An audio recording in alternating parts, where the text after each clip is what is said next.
ઓમ નમઃ શિવાય। हेलो મિત્રો, જો વેકેશનના 10 દિવસ વયા ગયા છે, આપણે તે દિવસના પાસ્તા નહોતા બનાવ્યા, એટલે આજે પાછા આપણા પાસ્તા બનાવવા ગયા છે।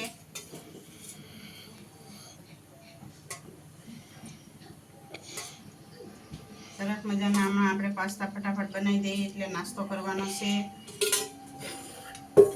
ગરમી બહુ થાય છે, એટલે ગરમીનું કંઈ ખાવાનું ભાવતું નથી, એટલે આપણે પાસ્તા બનાવીએ છીએ।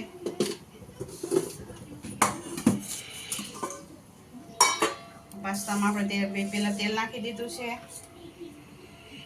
તેલ નાખીને હવે આપણે એમાં કાંદા નાખવાના, કાંદા નાખી દીધા।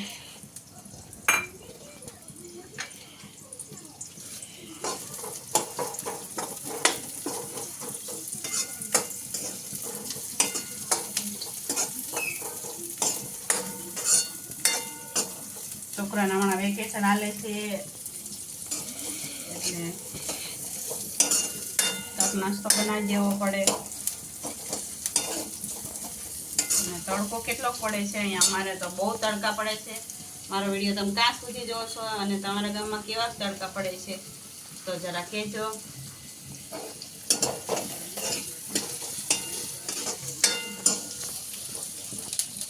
કાંદા થોડાક તતડી ગયા છે, એટલે આપણે એમાં ટમેટા નાખી દઈએ।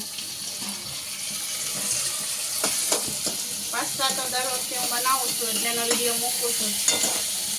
થોડાક દી આ વખતે થોડોક લાંબો ટાઈમ થઈ ગયો છે, એટલે એમ કીધું ચાલો પાછો એક વિડીયો પાસ્તાનો બનાવી દઈએ। ને આખા મરચાં લીધા છે લીલા।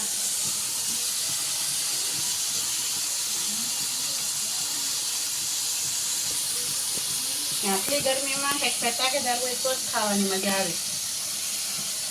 અને આ મરચી આપણે આમનામાં જ આખી નાખી દેવાની છે।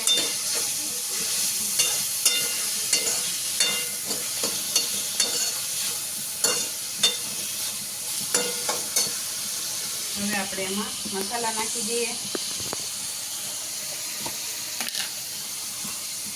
આ મસાલામાં 1 ચમચી મીઠું નાખ્યું છે। મીઠું તમારા સ્વાદ પ્રમાણે નાખવાનું છે।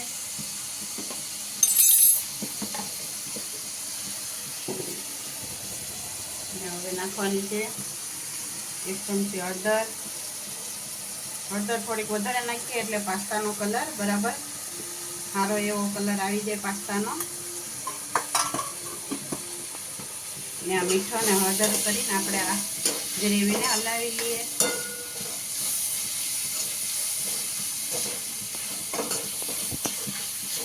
આપણે ગ્રેવીને થોડીક વાર ચડવા દેવાની છે।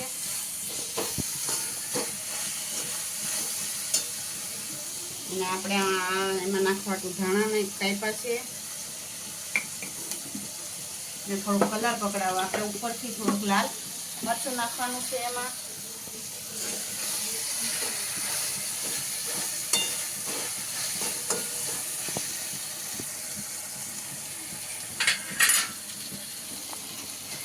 આ કાંદા અને ટમેટા ચડી જાય એટલે આપણે થોડીક વાર એને ઢાંકી દઈએ। તમે કોઈ દિવસ પાસ્તા બનાવો છો, આવી રીતે નાસ્તો કરો તો કમેન્ટ કરજો। ને આજે આપણે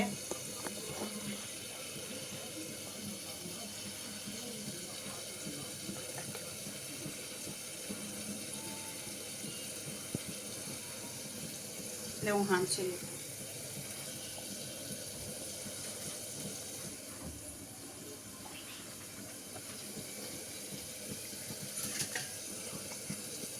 एक થી 2 મિનિટ આપણે આ શેકાવા દીધું।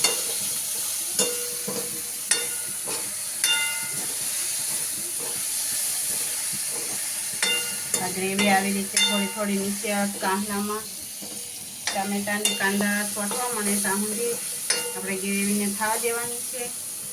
સરસ મજાની ગ્રેવી થઈ જાય પછી આપણે એમાં પાસ્તા નાખીશું। ને આપણે એમાં પહેલાં પાસ્તા પલાળી દીધા હતા, એટલે પાસ્તામાં પણ એકવાર આપણે ચમચી ફેરવી દઈએ કે પાસ્તા સરસ મજાના ગળી ગયા છે કે ગ્રેવી થાય એટલામાં સરસ મજાના પાસ્તા ગળી તૈયાર થઈ ગયા છે। આ પાસ્તાને ગરમ પાણીમાં પાસ્તા પલાળવાના હોય ને એમાં ઉપરથી થોડુંક મીઠું નાખવાનું, એટલે થોડોક મીઠાનો સ્વાદ એમાં આવે મીઠાવાળું પાણી થોડુંક ચૂંધી લે.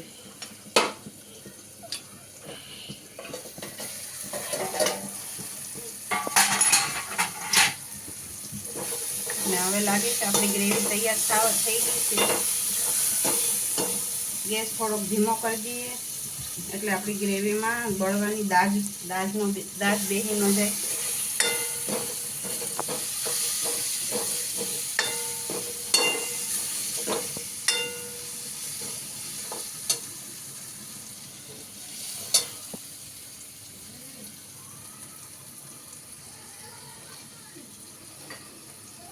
હવે હું આવું.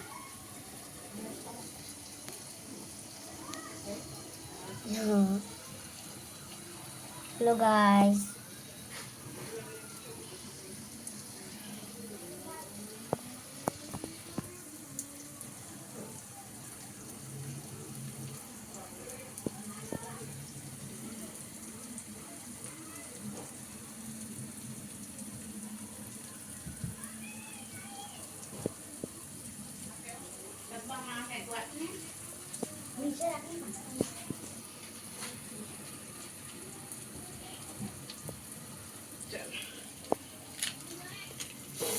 મરચાંની ચટણી લેવા વહી ગયેલી. આ અમારે રામદેવનું મરચું આવે છે. એનો કલર સરસ મજાનો હોય છે. સરસ મજાના કલર લાલ લાલ પાસ્તા થઈ જાય આનાથી. એટલે આપણે થોડુંક આ ઉપરથી નાખી દેવાનું છે કલર પકડાવવા માટે.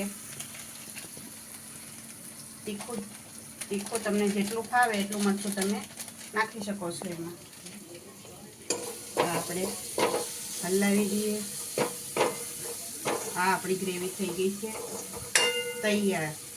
હવે આપણે પાસ્તામાંથી પાણી ગરમ થોડુંક વધ્યું એ આપણે કાઢી લઈશું અને પછી આપણે પાસ્તા એમાં રેડી દઈશું. હું પાણી ગાળતી આવું.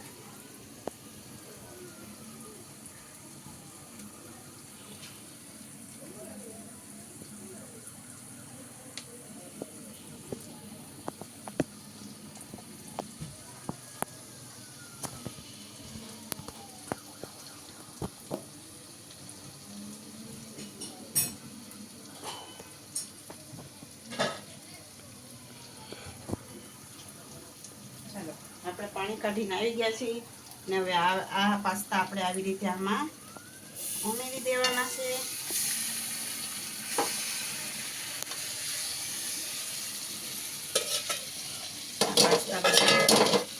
હવે આપણે હાવ ગેસને ધીમો કરી દેવાનો છે અને સરસ મજાનો પાસ્તાને હલાવી દઈએ. એમાં મસાલો થોડોક નાખી દો એટલે આ છે પાસ્તા મસાલો, જેનાથી સ્વાદ એનો બહુ મસ્ત આવી જશે. આ મસ્ત આપણે પાસ્તાનો મસાલો ઉપર જ નાખી દઈએ પછી હલાવીએ એટલે પાસ્તા છે ને થોડાક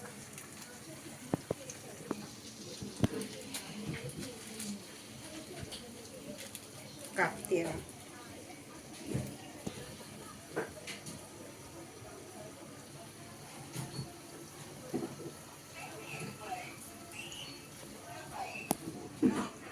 પાસ્તા મસાલો રોહિતભાઈ સેટિંગ છાપેલા છે આમાં. હવે આ પાસ્તા મસાલો અમે નાખતા નથી દર વખતે, પણ હવે આ વખતે નાખ્યો છે. કેવો સ્વાદ આવે આપણે જોઈએ. અને સરસ મજાનો હવે આપણે હલાવી લઈએ.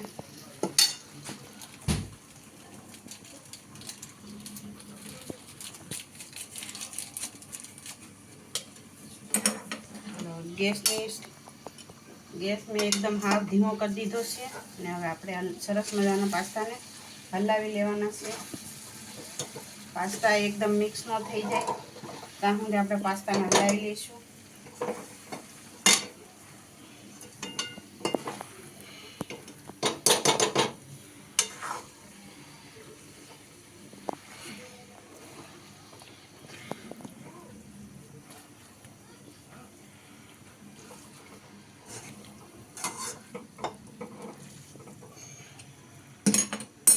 આપણા પાસ્તા સરસ મજાના મિક્સ થઈ ગયા છે. ગ્રેવી નીચે રહી ન જાય, પાસ્તાનો કલર વ્હાઈટ ન રહી જાય ત્યાં સુધી આપણે પાસ્તાને હલાવી દેવાના છે સરસ મજાના. અને આ આપણા પાસ્તા થઈ ગયા સરસ મજાના લાલ લાલ. ને હવે આપણે એમાં ઉપરથી ધાણા ઉમેરી દઈશું. ધાણાથી સ્વાદ સારો આવે છે ને ધાણા તો આંખો માટે બહુ સારા છે, એટલે જેટલા વધારે નાખીએ એટલું સારું. પણ તમારા છોકરા ખાતા હોય તો. અત્યારના છોકરાને તો ધાણા જ નથી ભાવતા, ધાણાઓ નથી ખાવાનું એમ જ કે. આવી રીતે પાસ્તા બનાવે. આ પાસ્તા થઈ ગયા છે આપણે તૈયાર. તમે બધાય પણ આવો પાસ્તા ખાવા. મારી હાથના પાસ્તા તમને કેવા લાગ્યા? ઓમ નમઃ શિવાય.